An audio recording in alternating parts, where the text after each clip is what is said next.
Hello, welcome back. My name's Chris, and I am the Railroad Reseller. As you may notice, my background is totally different again today. I'm not at the house. I do have the eBay on 10 days business right now, which I recommend if you go on vacation or if you're away from the house or something comes up in your life. You put it on 10 business handling days, and then as you get closer to getting back or your situation gets better, you change to 5. And that's what I'll do here in a couple days. I'll change it to 5 and go from there. Anyway, like I say, I'm in St. Petersburg, Florida right now. Now, I'm not doing anything related to eBay selling. What I'm here is for a union convention. I'm part of the UAW, if you've not watched enough videos and stuff like that. What I used to be in leadership at one time, and I still help write the newsletter. At one time, I won a national award for an article I wrote in the union newsletter. That used to be a bigger part of my life. But honestly, and without getting too deep into it, it just really was a good old boys club. And I'm not the type, if you know anything, if you watch my videos, you'll know that I am not the good old boy type. That's not been me. That's not me, in any shape or nut. I'll poke the bear every once in a while. It's not intentional. It's not meant to hurt your feelings. It's actually iron sharpening iron to make people better resellers, Just because you go on YouTube and stuff like that, people think they can't be challenged. I have no problem with anybody challenge my methods, don't like what I'd say, that type of thing. As long as you keep it on an adult situation, I don't care. It's not going to hurt my feelings. I'm not like that. Anyway, what I want to do today, now that I've addressed why I'm here and all that, I want to answer a couple of your questions. I'm going to answer a couple of questions, show some what sold, and then I'm going to answer a couple more questions, and then we'll go to more what sold, okay? That's what we'll do for this video. So what I want to talk about, first of all, there's questions, and these questions may not hit yours. So if you have questions that are not addressed, please feel free to put those below. A question that I see a lot of people ask is just something simple like, how do you clean up hats? Okay, so we'll talk about how you clean up hats. This is the way I clean up hats. I keep it simple, stupid, okay? I just take a bucket of water. And I wouldn't recommend to get a big, deep bucket unless you've got a bunch of them and they're really dirty, okay? If they're really dirty and there's a bunch of them, then 5-gallon bucket or something. But honestly, you can just get a big Tupperware bowl or something like that, or whatever bowl you got. Your popcorn bowl or something like that. And just put some Dawn soap in there or some OxyClean or something like that. Some good cleaner, not just some, me. I've told you before to get Dollar Tree stuff and all that. This is one of those times you don't do Dollar Tree stuff. You get something high quality, you squirt it in there, you put your hat in there for a while, you let it get, let it sit in there for a while, okay? Then what you do is you get a good little brush and you hit it harder with that brush, okay? Then what you do, you want to plan this on a sunny day, okay? You want to do this on a day when things are sunny, and I'm sorry if this is shaking up and down because I'm just covering this the best I can, okay? And I apologize for that. But you want to do this on a sunny day because that's the way I do it. That's the way I do it. Don't have to be the way you do it. But then I have a styrofoam model for my hats, okay? It's just something simple. You can buy it on eBay, like $7 shipped to your house. They're not expensive at all. But anyway, that styrofoam model, I put it outside. After I scrub it, I put it outside and I let it set for a while. And once it gets good and dry in the sun, I actually go ahead and take pictures of it out there in the sun. And I have found that method to work, okay? Now, if you don't want to do that method, and if you want to do other methods that's recommended on YouTube, then you're more than welcome. My advice further on cleaning hats would be, first of all, try it on a hat that don't matter. Or try it on a cheap hat that has no real value, okay? Some local whatever around you that, gives out a hat. A local car dealership or something like that. I don't know. Put that in there and see how it does. If it doesn't do what you're happy with, then try another method, okay? Try it on cheap hat first. Do not stick out some $100 hat in a solution just because a YouTuber said it, okay? That would be recommended. All right, second thing I want to talk about is how you handle your money, okay? People ask, how do you handle your money? Well, especially as far as filling out what your expenses are, okay? I think it's simple, really. Start another bank account just for eBay, okay? That way you keep all your track of all your deposits, all that type of stuff like that. Just start a separate account for eBay, even another bank. My bank that I do my eBay account through, if I just minimally deposit $500 over a month's time, which I easily do. I probably deposit $500 every week easily, okay? They'll do free checking and free everything, okay? It's like payroll getting deposited, okay? So that's why they'll do it. And that way you can keep track of everything. So you say, Chris, do I write a receipt every yard sale I go to, or every time I meet somebody on Facebook Marketplace and it's $10, $20? No, I don't do it like that.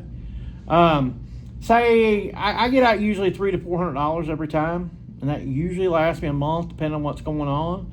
Sometimes it doesn't last me a month, but let's just say I get $400 a month every month, okay? That's 12 months. That's $4,800 for my expenses. Say when I get to December, I've got a wallet. I keep it in a special purse. I keep my money in.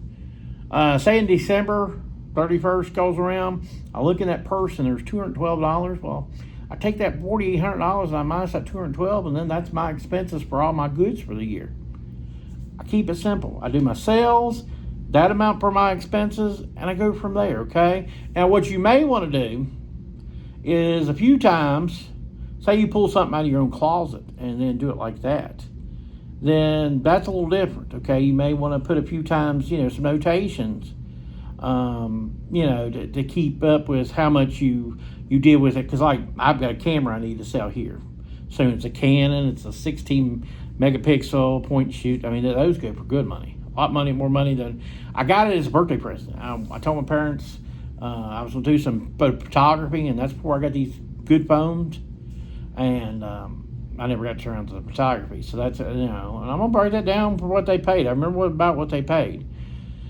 So that's what I'm going to charge to it. But anyway, I'm going to show you some items that I've sold, and then we'll answer a couple more questions for you.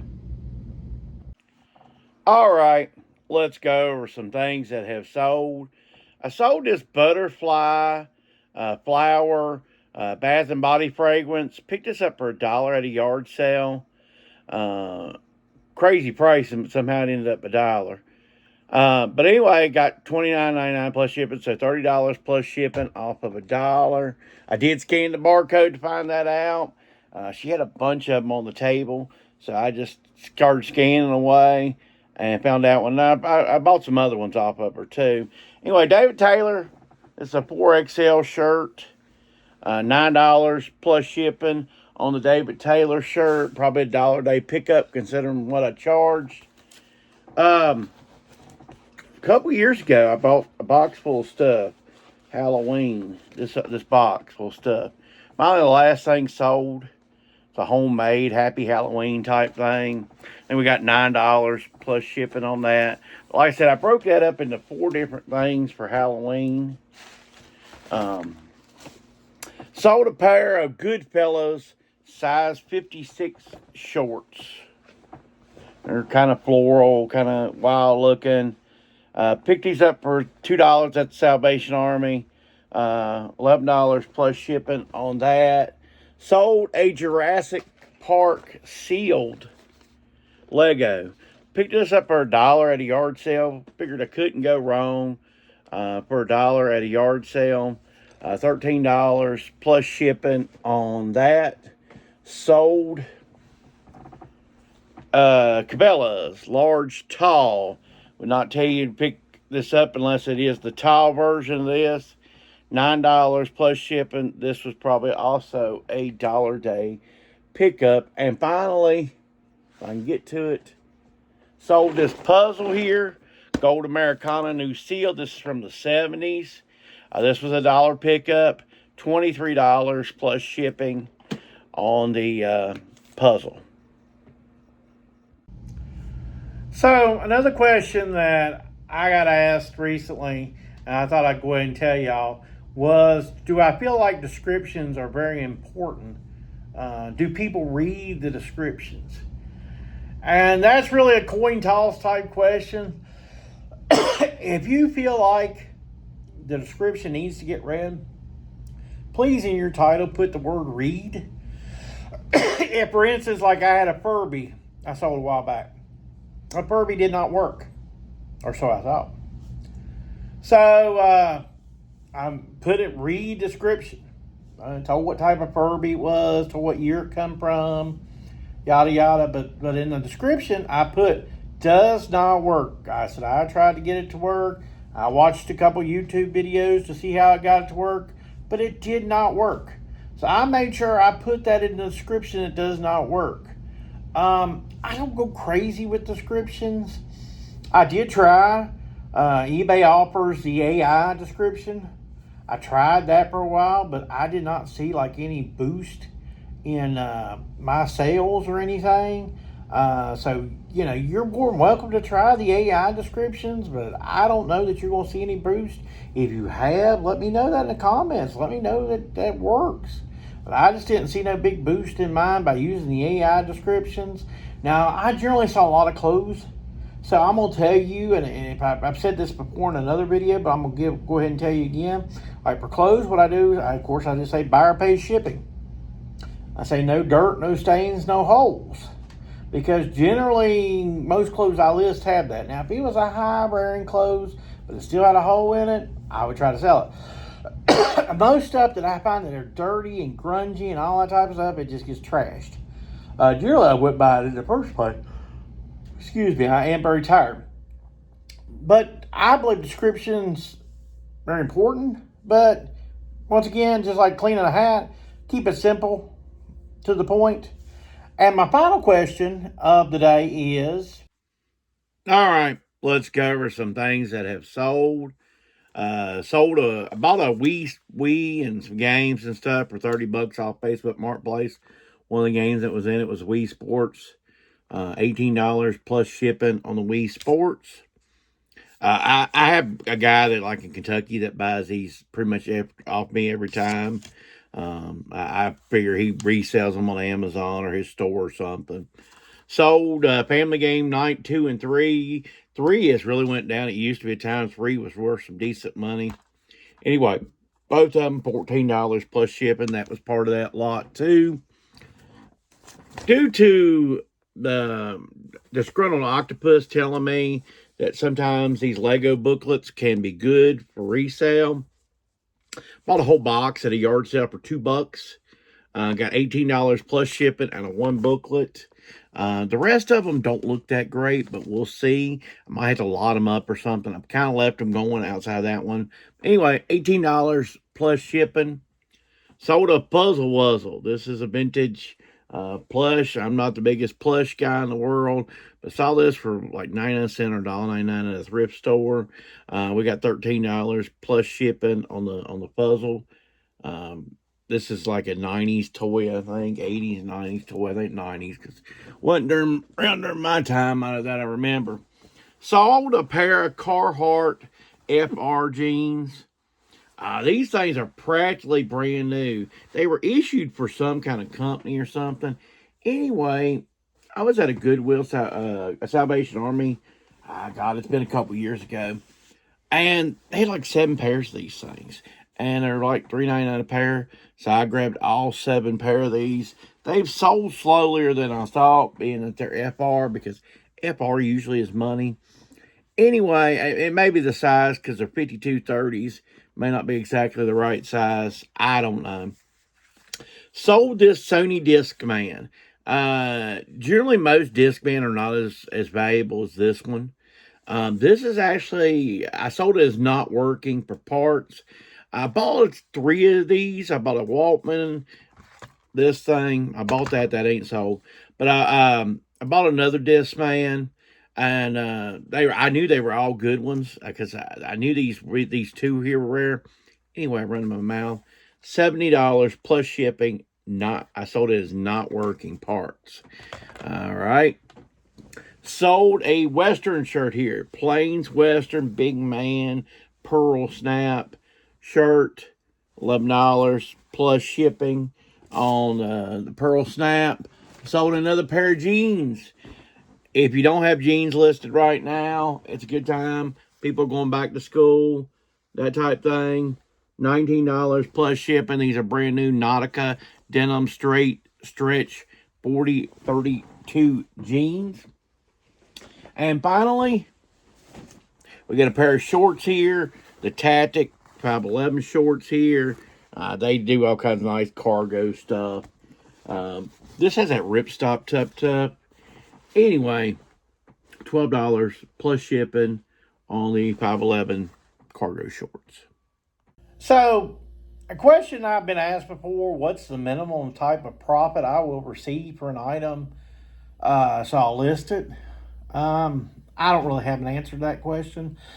That's one of those questions that you'll have to answer for yourself. What is your bare minimum? My bare minimum changes based on how hard it is to do the item. If I find a stack of items that, say I've got like a quarter 50 cents in and I can only get like say $7 plus shipping.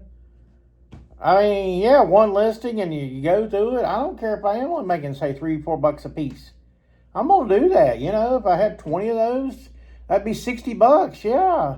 One listing and go with it. Yeah. Even if I only make $3-4 per thing. Yeah. You're going to have to figure that out for yourself, is how much do you want to make per item. But now, if it's a big item and it's, going to take me a while to package it, say it's a BCR or something like that, a BCR DVD player, something that takes, say, a half an hour to ship, yeah, I'm going to have to make some decent money on that. I generally have talked about it before, I think, what I make, and I don't hide from it. I make about $30 an hour. So half an hour, I look at least I would have to $15 right there, not even count my own money and stuff like that. I'd have to make that type of money, and I would really more like have to make $20 to $25 profit is what I want to, because I need to pay taxes and all that stuff like that. You're back to that $15. So if it's real quick though, real pop it in a bag and ship it, put a label on it, sometimes like on Wii Sports, I end up paying pretty good because, I pay $5 a piece sometimes, but then I have to get them resurfaced. So, technically I'll have a couple more dollars in it, more resurfacing. So I've got $7 or $8 in something I'm selling for $15 plus shipping, but it's real quick and real easy to ship a Wii Sports. I have one all the time ready to go. Just I sell similar and go, and it's ready. Just like that, my Wii Sports, because I go test it. I love to play Wii Sports anyway. I love to play the bowling. And so I just go play around the bowling, make sure it reads. And if it doesn't read, then we get it resurfaced, and that's just part of the cost of doing business. But that would be an example of something that sometimes I'm willing to pay more for, because I know Wii Sports, you just list it, and you list at the exact right price, it's an automatic sale. And so, I'll do it for only $4 or $5 profit, because it's just real simple, real easy. I can, I've got people watching it. I have repeat buyer on for multiple people on Wii Sports when I sell one. So, yeah, it just does depend. It depends on how easy it is and if I like the item. If I don't like the item, I have to make a lot more money, or I'm just going to leave it for somebody else. So I hope these answers to these questions have helped you some. I hope it does something to help you out. Always feel free to ask questions below. I always respond. I always try to respond to all of you. If I don't respond to you, it's nothing personal. It's just sometimes I miss you. Take care and have a nice week. And next week we'll be back in our normal situation.